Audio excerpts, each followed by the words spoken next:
أعوذ بالله من الشيطان الرجيم بسم الله الرحمن الرحيم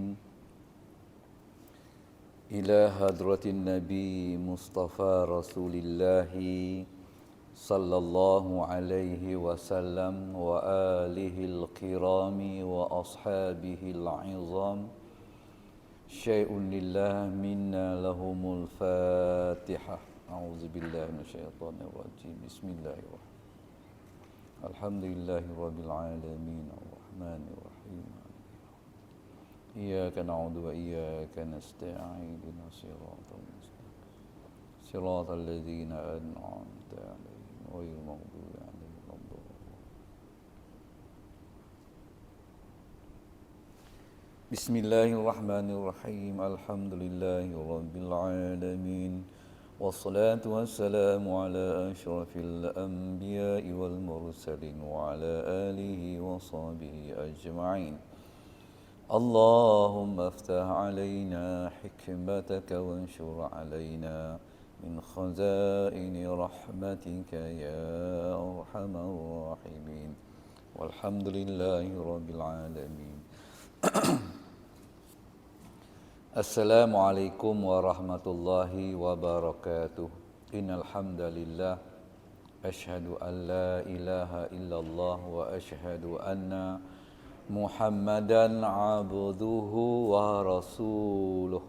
Allahumma salli ala sayyidina Muhammad wa ala alihi wa ashabihi wa man da'a bi da'watihi إلى يوم القيامة لا ريب فيه سبحانك لا علم لنا إلا ما علمتنا إنك أنت العليم الحكيم ولا حول ولا قوة إلا بالله العلي العظيم رب اشرح لي صدري ويسر لي أمري واحلل عقدة من لساني يفقه قولي ربي يسر ولا تعسر يا كريم برحمتك يا أرحم الراحمين رضينا بالله ربا وبالإسلام دينا وبمحمد صلى الله عليه وسلم نبيا ورسولا أما بعد Yang saya kasihi Jawatankuasa Pengurusan Masjid An-Nur, Tuan Imam, Tuan Bilal, Tuan Siak, tuan-tuan yang hadir bersama, mudah-mudahan kita sentiasa diberikan limpahan kasih sayang dan rahmat Allah Subhanahu wa taala.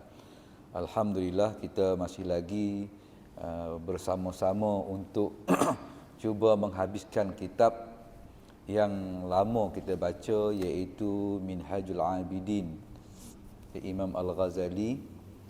Mudah-mudahan kita dapat ilmu dari apa yang kita kongsikan dan juga mendapat keberkatan di atas keikhlasan, kealiman pengarang kitab ini,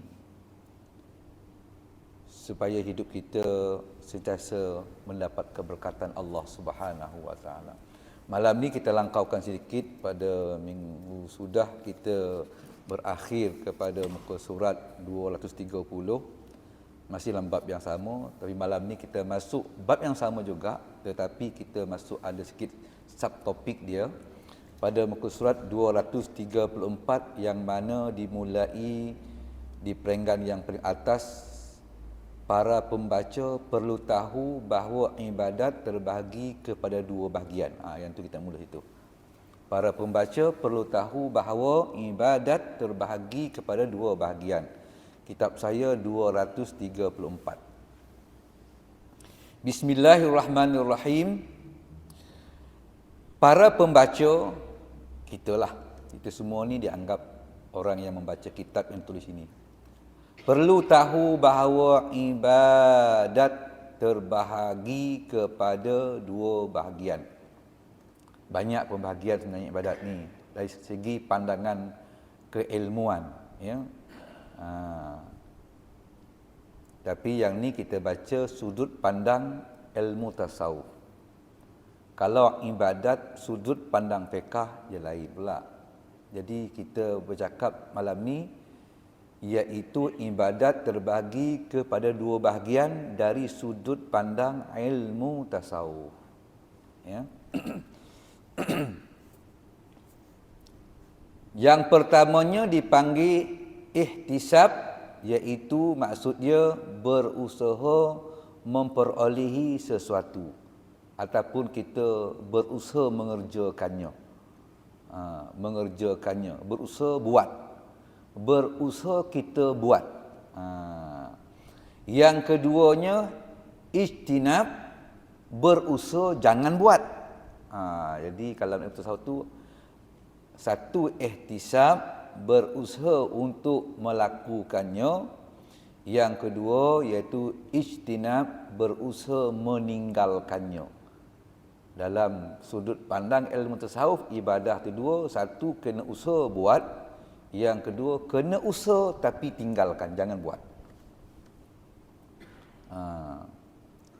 Yang termasuk ihtisab ataupun kita kena buat, iaitu perkara yang termasuk dalam taat. Mentaati Allah, kita kena buat. Sembahyang, puasa, haji dan seumpamanya, perkara-perkara yang disuruh Allah Subhanahu wa taala. Kalau dalam konteks ilmu dakwah pun dua juga terbagi, satu amal ma'ruf, satu nahi mungkar.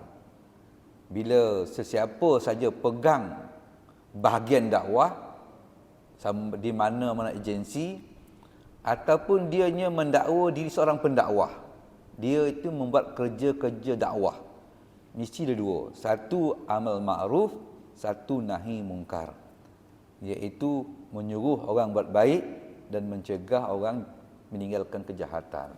Kan? Sebab itu kita ada satu perintah, buat program tu, program ni galakkan orang, program qiyamul lail, program zikir dan sebagainya. Kita buat program tadarus, program tilawah, program marhaban, berjanji, macam-macam lah program kita buat. Tapi dia mesti sama, jangan yang tu saja sebab dia ada dua, kena juga nahi mungkar.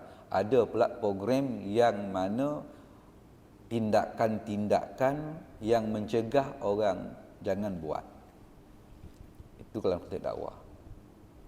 Jadi termasuk dia kata dalam ibadah ini iaitu ihtisab, taat, sembahyang, puasa, haji dan seumpamanya. Sedangkan yang termasuk ijtinab ataupun yang kita kena jauhkan, tinggalkannya, ialah menjauhi segala kejahatan dan kemaksiatan. Di dua ni kena berjalan seiring. Bila sebut ibadah dari suluh pandang tarikat, dua ni jangan kita tinggalkan. Buat satu saja, yang satu lagi tinggalkan tak boleh juga.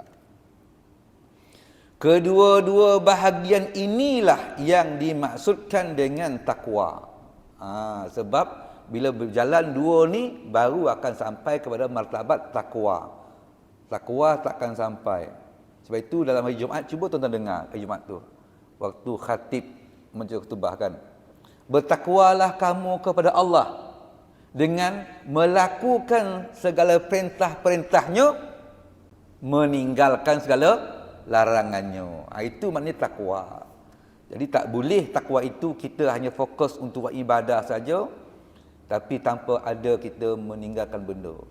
Dalam ilmu tasawuf, dalam dia punya metod ataupun pendekatan yang diperkenalkan oleh Imam Al-Ghazali. Imam Al-Ghazali ialah imam tasawuf.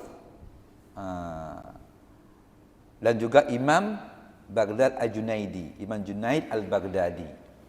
Dua imam ini adalah imam tasawuf. Kalau kita bercakap tentang akidah, lain pula imam dia. Jumaat sebut juga tu, kan? Ahli sunnah wal jamaah dengan manhaj, kan? Al-Maturidiyah macam tu. Kalau dalam bab fiqh, kalau dalam bab fiqh kita ada juga imam, kan? Yang masyhur 4 mazhab itulah.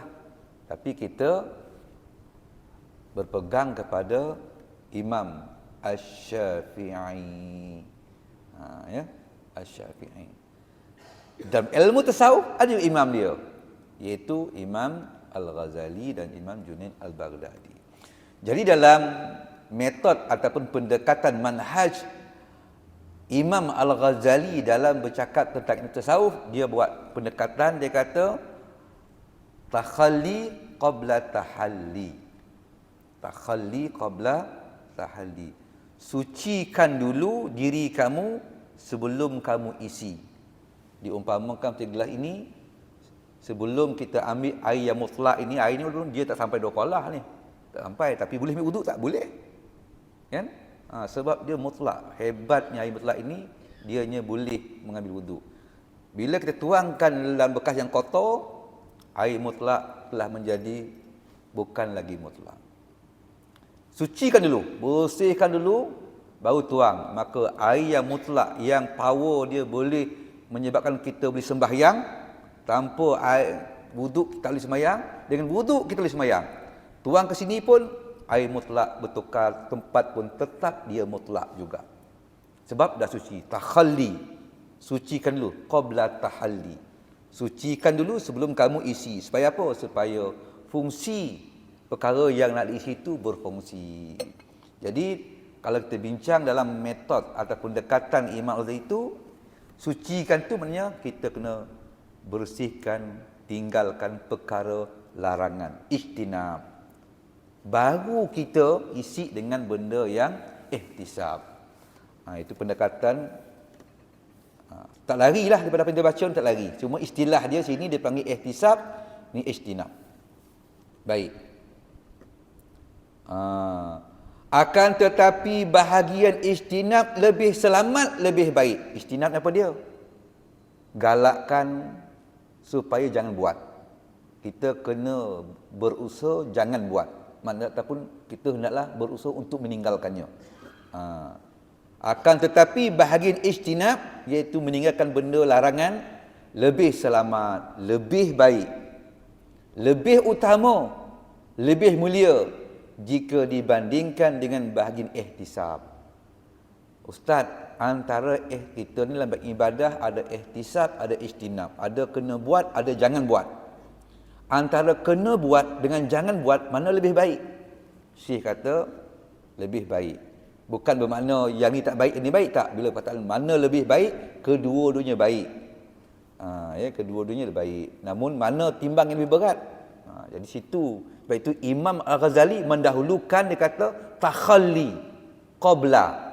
Sucikan dulu diri kamu daripada benda maksiat, kemungkaran, benda-benda yang ni, baru isi dengan kebaikan, ketaatan dan juga ibadah. Sebab itu di situ pun dah nampaklah Imam Al-Ghazali meletakkan mana lebih baik. Maka dia takhalli dulu. Qabla, sebelum tahalli, sebelum kamu buat baik. Dengan demikian adalah lebih baik meninggalkan maksiat dan kejahatan sebelum menjalankan ibadat-ibadat sunat. Yang wajib jangan, yang wajib itu tak boleh tidak, itu mandatori itu.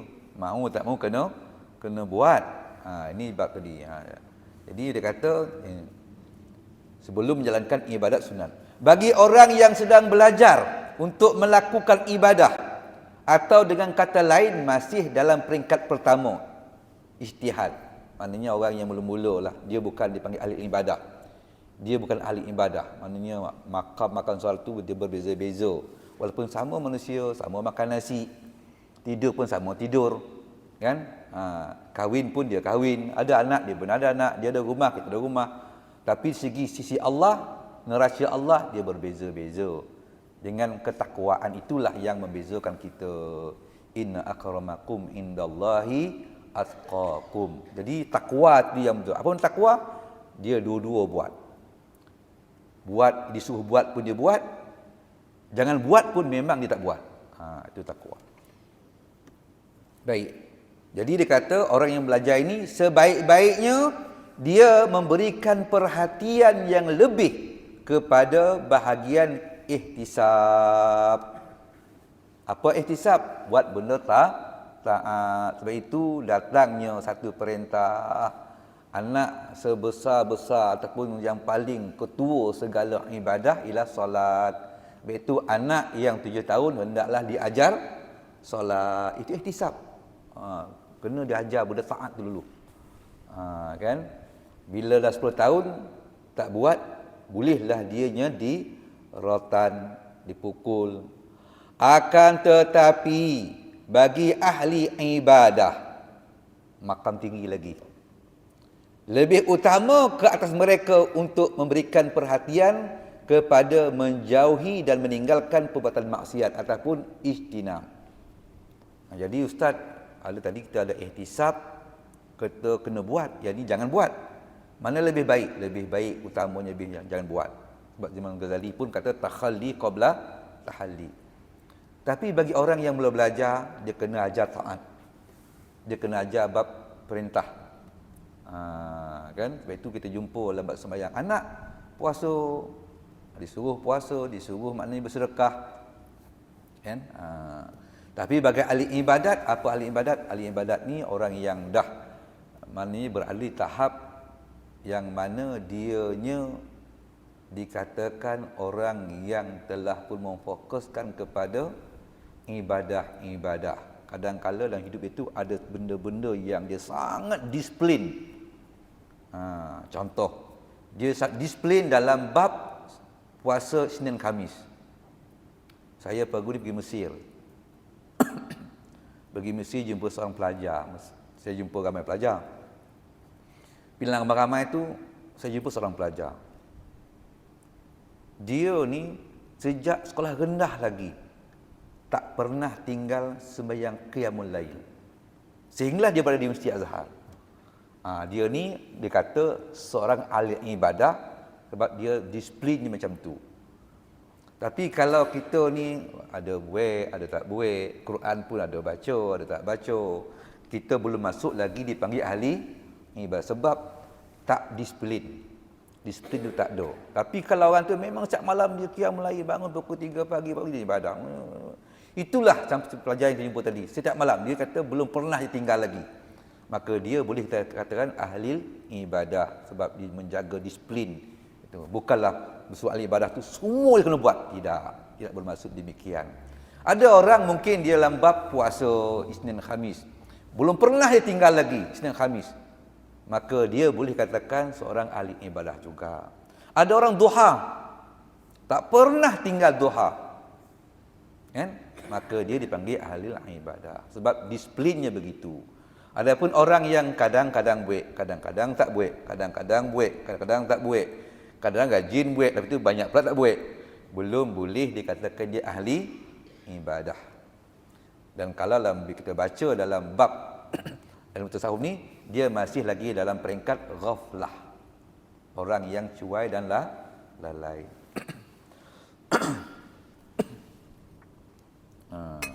Jadi kita boleh ukur diri kita. Baik, ini kata akan tetapi ahli ibadah, mana yang saya ceritakan tadi, lebih utama ke atas mereka untuk memberikan perhatian kepada ijtinab, menjauhkan larangan dan juga kemaksiatan. Sebab apa?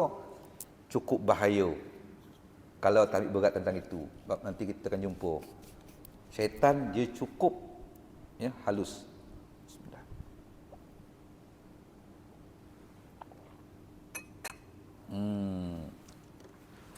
Baik.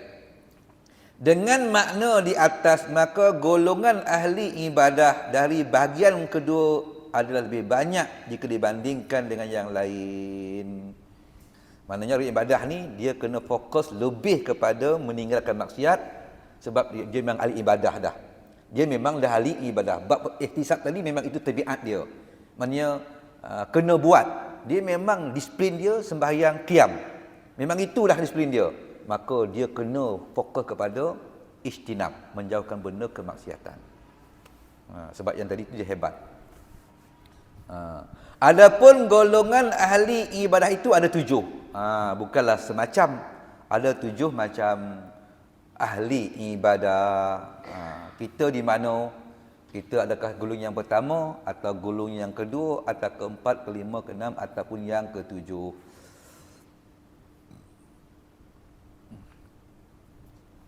Baik, kita tengok sikit lagi. Ketika 7 golongan ahli ibadah itu mengadukan masalah kepada Nabi Yunus, ni dia cerita sikit, dia tak cerita lagi tentang ahli ibadah tu. Ada 7 tu, tapi dia cerita tentang peristiwa. Dia jumpa Nabi Yunus. Wahai Nabi Yunus, ada orang yang suka mengerjakan sembahyang sunat dengan mengabaikan ibadat lain. Maknanya yang sunat dia sedap. Memang dia ni disiplin je buat yang sunat, tapi yang lain tu dia abaikan. Memang benar sembahyang adalah tiang agama, iaitu dengan tetap melaksanakan sembahyang semata-mata kerana Allah, dengan bersungguh-sungguh dan rendah diri serta mohon pertolongannya. Perkara ini adalah baik. Maknanya dia buat suka menjalankan sunat, tapi ibadat lain dia taklah macam sembahyang sunat tadi, tapi bab sembahyang yang wajib tu dijagalah. Itu jangan main-main lah ya. Kalau sunat dia buat, yang wajib tak buat, itu something wrong lah. Tapi maknanya yang wajib tu selesai. Tapi kelebihan dia suka buat yang sunat, tapi ada sunat lain dia tak buat. Kadang dia buat, kadang tak buat. Contohnya sedekah, sunat kan, tapi kadang buat, kadang tak buat. Baca Quran, bagus, kadang buat, kadang baca, kadang tak baca. Tapi disiplin dia sangat menjaga sembahyang sunat. Cuma tak sebut sini sunat apa, mungkin rawatib agaknya ya. Perkara itu adalah baik. Di samping itu juga ada golongan ahli ibadah yang hanya berpuasa. Yang ni lain pula. Yang tadi cerita dia bab sunat dia jaga sangat, tapi bab Ramadan memang clear lah, baik itu fardu. Bab sembahyang fardu clear lah. Itu tak bincang. Kita bincang bab sunat. Ada yang macam tu, bab sembahyang dia jaga betul, yang lain dia kurang. Baik, bagus orang ni. Di samping itu ada juga golongan ahli ibadah, namanya ahli ibadat, tetapi hanya berpuasa. Dia puasa ya, puasa dia memang hebat, disiplin dia. Dia pun tetap dipanggil ahli ibadat. Contohnya Senin Khamis. Dia tak pernah tinggal. Baguslah tu. Kan? Dan ada juga ahli ibadat ni yang memang disiplin sedekah. Bab sedekah Masya Allah, setiap hari dia akan pastikan dia akan bersedekah dengan kadar yang pulang pada dia, kamu dia yang penting ikhlas. Kita pun ada masjid kan, sedekah pagi subuh. Jadi macam-macam lah. Jadi tuan-tuan mungkin ada kelebihan tuan-tuan yang lain. Mungkin tuan-tuan berselawat kepada Nabi, disiplin selawat. Sahabat dulu dia ahli ibadat. Kalau kita baca sahabat ni ramai ahli ibadat dalam bab Al-Quran pun dia juga. Bab solat dia juga. Pada sahabat itu seorang pribadi 3-4 terhimpun disiplin ibadah dia. Itu sahabat kan. Contohnya Quran, dia bagikan Quran itu 7 hizib. Quran 30 juzuk. Quran 30 juzuk. Dia bagikanlah. Cuma hari Jumaat tu tak banyak. Sebab dia hari Jumaat sahabat ni akan khatamkan sebelum azan. Sebelum azan. Sebab itu tuan-tuan, sahabat hari Jumaat dia datang awal. Sebab itu Kulailah. Kulailah hari Jumaat jangan kata sebelum zuhur ya. Hari lain Kulailah sebelum zuhur. Hari Jumaat Kulailah selepas zuhur. Sunat Kulailah hari Jumaat selepas zuhur. Sebab sebelum zuhur tu sunatnya sahabat diajar oleh Nabi. Jadi dia baca Quran Senin, Sabtu, Ahad, Senin, Selasa, Rabu, Khamis. Jumaat tu juzuk tak banyak, tapi dia akan khatam sebelum azan. Dia panggil keluar itu. Maka dia sahabat ni dipanggil ahli ibadah. Tuan-tuan mungkin selawat kan, orang yang rajin berselawat. Sekian satu hari berapa, maka tuan-tuan dipanggil juga ahli ibadah. Sebab ahli ibadah tu tak kecil, maksudnya luas. Apa sahaja yang saya kata tadi, apa-apa yang dia telah pun mendisiplinkan dirinya. Adapun kalau tidak disiplinkan diri, tidaklah. Seperti seorang Al-Hafiz. Al-Hafiz saya dulu pengetua tahfiz Quran tuan, di Itqan dulu. Apabila pelajar hafal Quran buat majlis, biasanya pengetua memberikan ucapan. Sering saya katakan, anak-anak bila hafal Quran bukan bermakna telah habis. Sebenarnya anak-anak baru bermula sebagai Al-Hafiz. Sebab apa? Di sinilah penentu. Penentu sama ada kalian boleh menyarungkan mahkota yang terangnya lebih terang daripada matahari kepada kepala ibu dan ayah ataupun tidak. Bila hafal Quran, maka langsung kita diberikan kehebatan, boleh menyarungkan. Dan juga memberikan 10 syafaat kepada ahli keluarga. Penentunya sini, bermula sekarang. Kalau sekiranya anak-anak menjaga Quran, disiplinnya, memang sampai mati pun tetap disiplin dijaga, maka kalian seorang Al-Hafiz.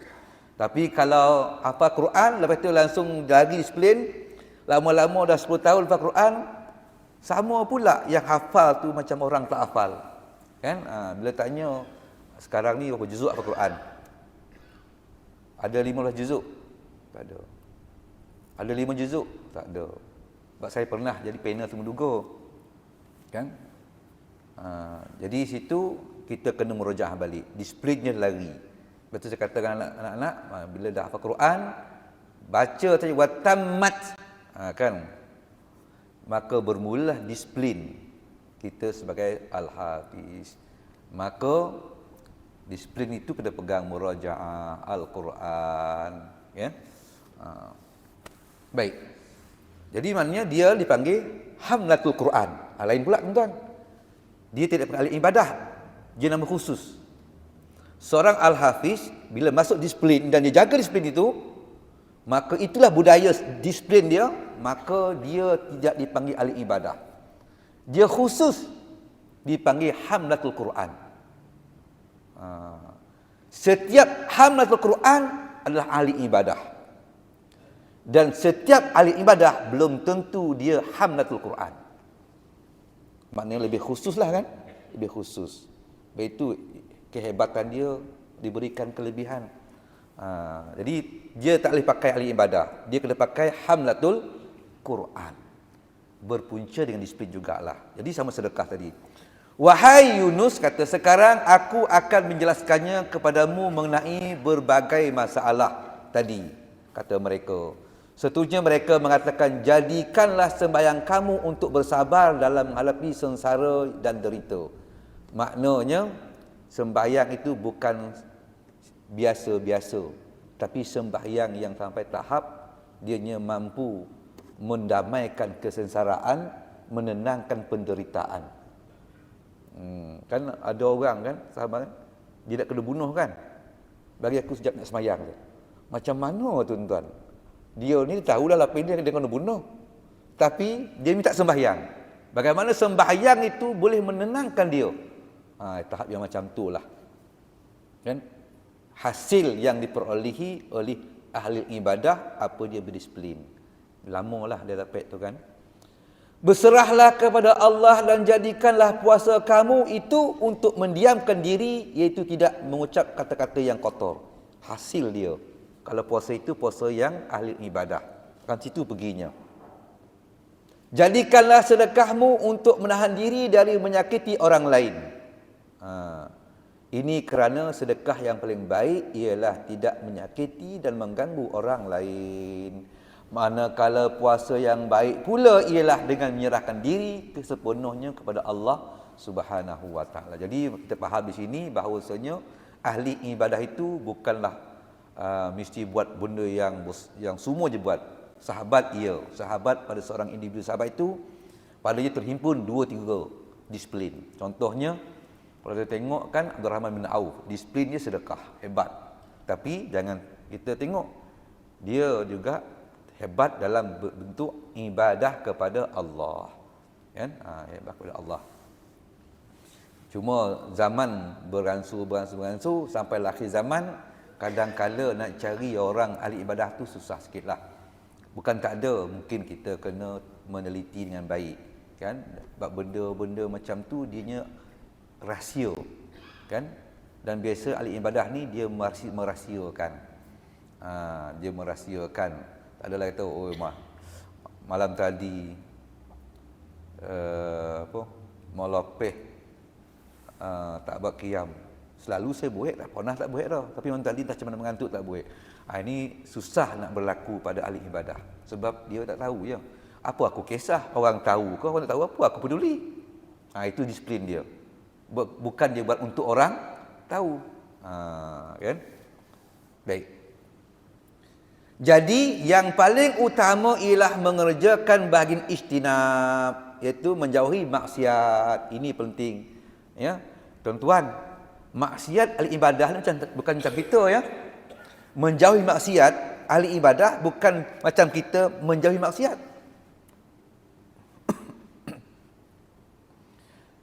Kita yang biasa ni menjauhi maksiat mungkin kepada benda mengumpet, mengatakan orang, kan, memfitnah orang, pandang benda-benda yang tak baik, gunakan mata, kan.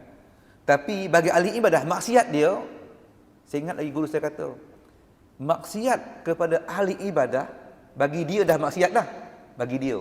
Bagi kita mungkin besok kan. Apabila masuk waktu, dia masih berlengah-lengah untuk menaikkan waktu sembahyang. Bagi dia dah maksiat dah. Itu tak ahli ibadah ni berbeza. Sudut pandang dia, sudut pandang maksiat, tahap maksiat dia tu berbeza dengan kita yang biasa. Kita ni masuk sembahyang, kita tak lekor lagi, bagi kita okey lah tu. Yang penting sembahyang. Kan? Anak kan, sembahyang lomba. Dah pukul 2 lebih ni. Kita tak marah, sembahyang. Pukul 3 sembahyang dia. Tapi bagi ahli ibadah tak, dia tak macam tu. Ya, dia tidak macam tu. Dia terasa. Sebab itu Nabi SAW pernah ditanya oleh Abdullah ibn Makhtum. Kan? Abdullah ibn Makhtum. Ya Rasulullah, dia kata, inni syekhun kabir. Menunjukkan aku ni, wahai Rasulullah, aku ni dah syekhun kabir. Aku dah tua lah. Kan tua ni. Wallahu alam, maksud tua tu dah tua lah kan. Wa dharirul aini. Dan aku ni rabun yang kuat sehingga tak nampak. Jika rabun sikit, rabun tak nampak. Kan? Cahaya nampak tapi tak tahu siapa orang, dia kadang terlanggar. Tak nampak jalan. Wa dha'iful badani. Dan sendi-sendi aku dah lemah. Pinggang tak kuat, lutut tak kuat kan. Kok duduk berselo pun kejap pusing kan. Tuan-tuan. Itulah generasi macam tu dah dari lain ni. Wa syash'ud dari. Rumah aku pula, kalau nak tengok pada masjid Nabawi ni dia kata, Syashik dari, nun di penghujung kampung. Maknanya rumah terpencil jauh daripada masjid. Orang lain rumah kat masjid, dekat-dekat azan dia keluar kan. Tapi dia jauh.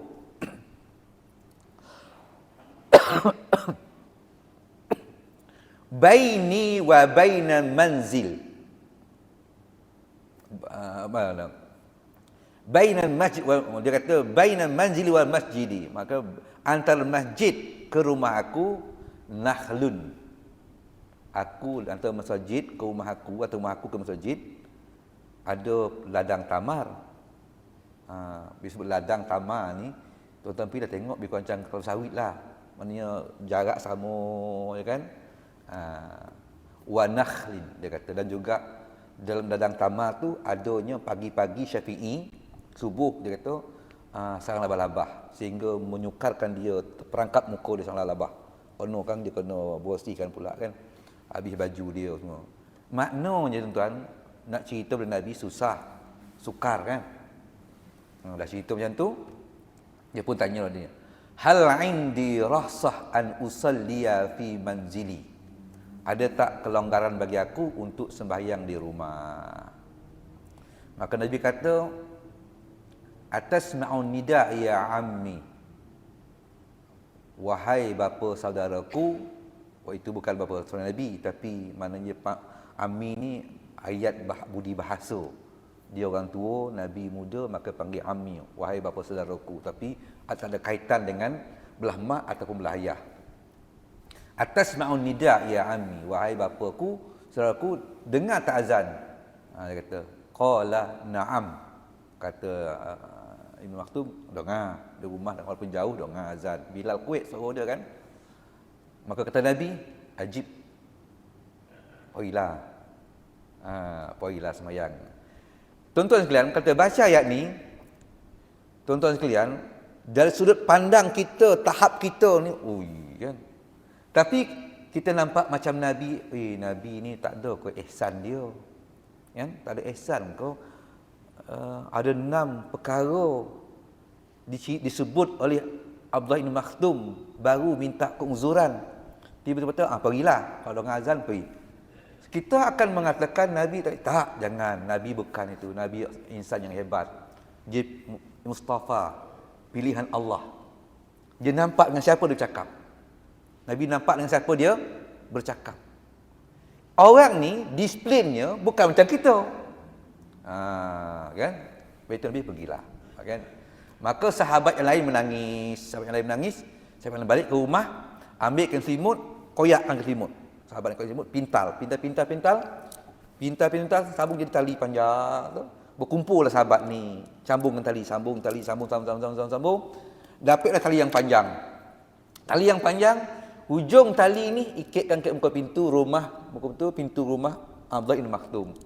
Tarik, lilitkan ke batang tamar. Lilit, tarikkan, tarik. Sampailah ke pintu Masjid Nabawi, ikat di situ. Wahai Abdullah bin Maktum, kau keluar pagi-pagi, tak payah kau bimbang lagi sosek barik ladang tamar. Sebab orang buta masuk ke tamar, resikonya sosek. Sebab sentuh tamar serupa jarak dia.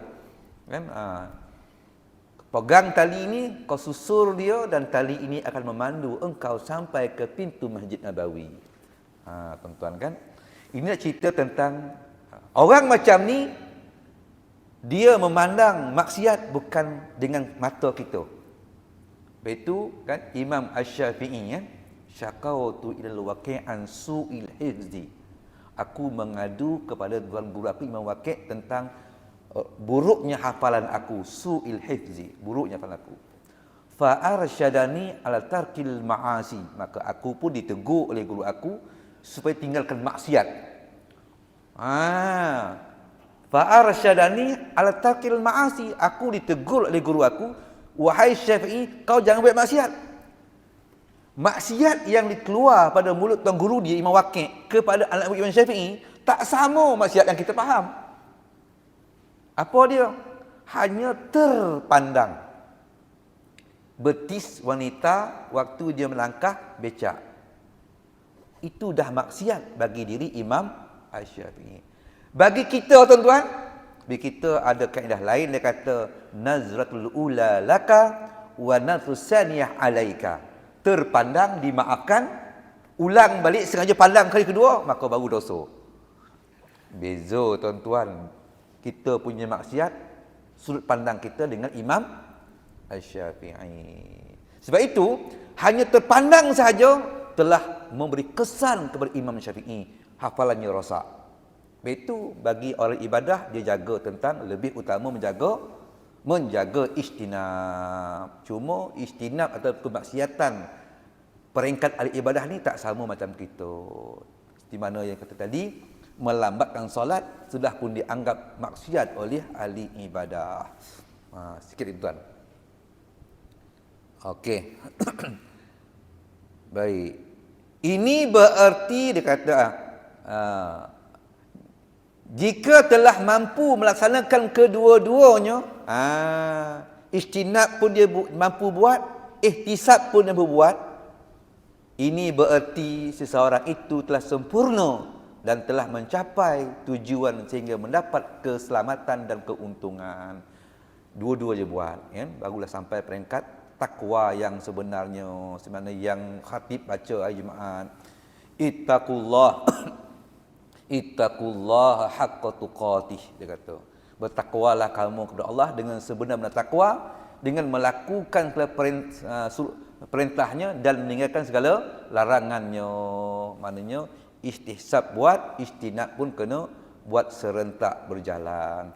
Namun begitu, bagi seorang ahli ibadah, dia kena fokus lebih kepada istinab. jangan dianya melakukan kemaksiatan, ya. Cuma kemaksiatan orang biasa lain, kemaksiatan ahli ibadah ni dia dah lain lah. Jika hanya dapat melaksanakan salah satu dari keduanya sahaja, pilihlah bahagian ijtinab. Kalau begitu, pilihlah untuk mengelakkan berlaku kemaksiatan. Ini orang biasa. Kerana ia sudah memadai untuk menyelamatkan manusia. Jika tidak demikian, manusia akan rugi dari keduanya.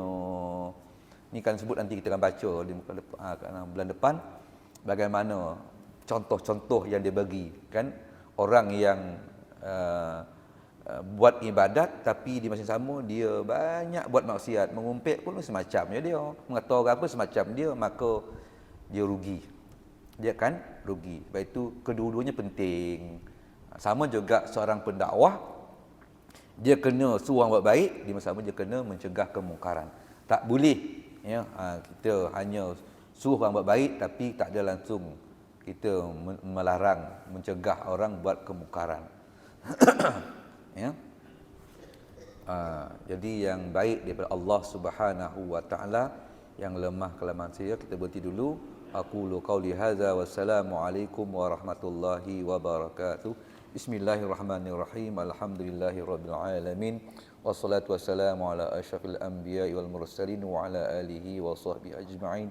Allahumma zidna ilman nafi'an wa qalban khashian wa ibadatan mutaqabbalan bi rahmatika ya arhamar rahimin walhamdulillahi rabbil alamin.